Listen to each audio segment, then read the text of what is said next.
Sebelum lanjut ke videonya, jangan lupa tekan tombol like, comment, and subscribe.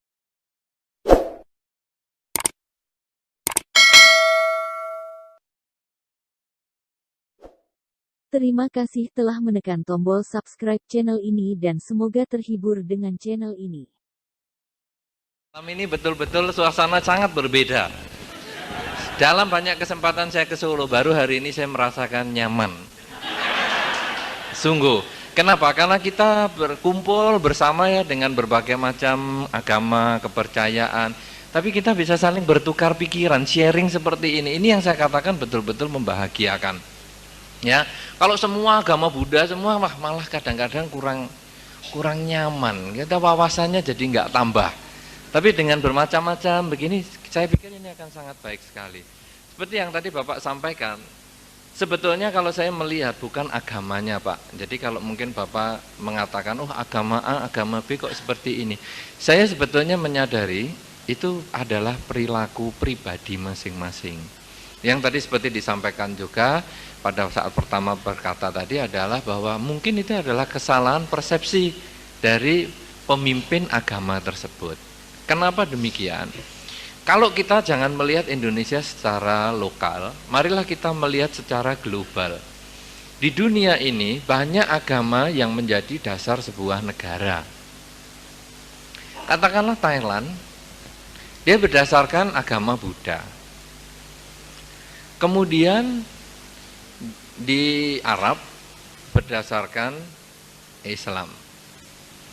Kemudian di Israel Kristen, Palestina Islam, ya.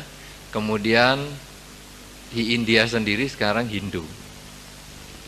Kalau Anda melihat negara 5 ini saja, saya yakin Anda akan menemukan orang baik di sana. Ada juga orang jahat di sana. Ada orang sehat di sana. Ada orang sakit di situ. Ada orang kaya di sana, ada orang miskin di situ. Jadi 5 negara berdasarkan 5 agama ini ada orang kaya, sehat, sakit, miskin dan sebagainya. Apa yang mau saya simpulkan di sini? Bukan agama yang bikin kaya. Karena nanti banyak orang mengatakan, ayo ikut agama ini biar cepat kaya. Salah. Kalau ikut agama ini biar cepat kaya, Indonesia pasti mengeluarkan surat keputusan presiden, ikutlah agama ini karena mengentaskan kemiskinan. Nah, ternyata kan tidak ada tuh.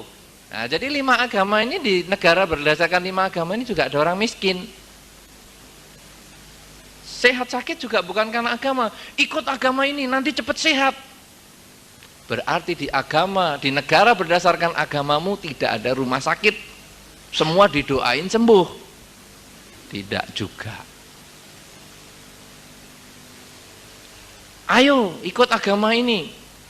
Nanti jadi orang baik. Tidak juga. Baik dan jahat bukan karena agama. Kembali lagi kita berkumpul bersama-sama bukan karena agama. Tetapi kita berkumpul karena pribadi. Agama adalah milik pribadi yang dia bawa untuk dirinya sendiri. Tapi dia tunjukkan adalah hasil dia beragama menjadi orang yang baik. Karena itu saya hanya mau meluruskan pandangan Bapak saja. Saya ikut agama ini isinya kok itu, saya ikut agama yang lain kok isinya itu. Sebetulnya itu karena kebetulan mungkin Bapak ketemu orang yang cara mengajarnya seperti itu, ya mungkin lalu jadi bingung agama apa ya ini yang saya pilih. Apalagi kalau Manado Anda melihat satu jalan isinya, waduh rumah ibadah semua, bisa bingung itu memang. Ya depan sini rumah ibadah, sana lagi, sebelahnya lagi, kan itu toh Pak ya. Adakah di Manado seperti itu jalannya rumah ibadah semua? Nah. Memang itu membingungkan. Tetapi kalau nanti Anda ketemu yang baik, juga banyak kok yang beragama lain juga yang baik. Karena memang agama itu sebetulnya adalah mengajarkan kebaikan. Kalau kebetulan yang Bapak dapatkan yang tidak mengajarkan kebaikan, itu adalah kesalahan orangnya, bukan kesalahan agamanya. Kadang kita sering salah, sehingga menganggap, oh umat agama A jelek semua. Tidak. Ada oknum agama A yang jelek, tapi juga ada yang baik. Ada oknum agama B yang baik, ada juga yang jelek. Demikian pula yang lain-lain. Kalau kita bisa mengerti hal ini, maka kejelekan itu kita hanya melihat bagian per bagian. Bukan kita menggunakan kacamata hitam sehingga pokoknya masuk ruangan semua hitam semua. Pokoknya kita lihat agama A hitam semua, agama ini enggak seperti itu. Dan saya cocok dengan apa yang Bapak sampaikan. Sebetulnya surga dan neraka itu bukan milik agama tertentu. Tetapi sebetulnya adalah orang yang melakukan perbuatan tertentu itulah pemilik surga dan neraka. Dalam banyak kesempatan saya mempelajari sedikit tentang agama-agama yang lain. Saya melihat bahwa di akhir zaman, dalam banyak ajaran agama, mungkin nanti saya juga bisa dibetulkan, dikoreksi kalau saya keliru, karena saya tidak terlalu mendalami. Di sana dikatakan bahwa di akhir zaman, itu akan ada semacam persidangan. Pada saat itu, telinga akan mengatakan apa yang dia kerjakan semasa hidupnya. Tangan mengatakan apa yang dia kerjakan semasa hidup. Mata dia kerjakan apa. Sehingga kadang-kadang ada orang tidak boleh donor dan sebagainya karena takut. Nanti satu ketika kalau matanya didonorkan, nanti mata nggak tahu kalau dia pernah ngintip tetangga dan sebagainya. Nah, jadi itu sebetulnya kalau saya menilai itu bukan masalah agama, tetapi itu sebetulnya adalah masalah perilaku. Jadi itu kan sebetulnya ada masa penilaian. Kupingmu digunakan untuk apa? Telingamu ini apakah digunakan kejahatan atau kebaikan? Tanganmu digunakan kejahatan atau kebaikan? Jadi bukan tanganmu itu untuk sembahyang atau tidak, bukan. Kemudian kalau kita melihat di dalam beberapa kisah Rasul itu juga disampaikan kalau orang sudah meninggal itu nanti seperti ketemu entah sinar putih, sinar apa. Nah nanti akan bertanya, apakah yang kau perbuat semasa hidupmu di dunia? Jadi bukan apakah agamamu selama di dunia. Karena yang nanyain kan bukan Pak Camat yang ngurusi KTP-nya orang. Tapi yang diurus kan perilakunya orang.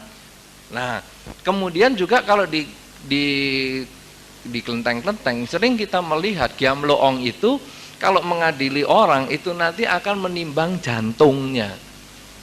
Jantung yang banyak warna merahnya berarti adalah orang baik, dia masuk surga. Jantung yang warnanya hitam adalah orang jahat, dia masuk neraka. Jadi kembali lagi ke perbuatan sebetulnya, entah bagaimana cara penggambarannya akan kembali ke perbuatan. Karena itu saya lebih cenderung juga, ini kan benar salah juga kita nggak ada yang tahu untuk katanya buku toh ya. Nah, jadi yang jelas sih saya lebih cenderung, saya cocok juga dengan kata-kata yang Bapak sampaikan, apa yang juga sudah pada disampaikan, sebetulnya semua itu adalah karena perilaku.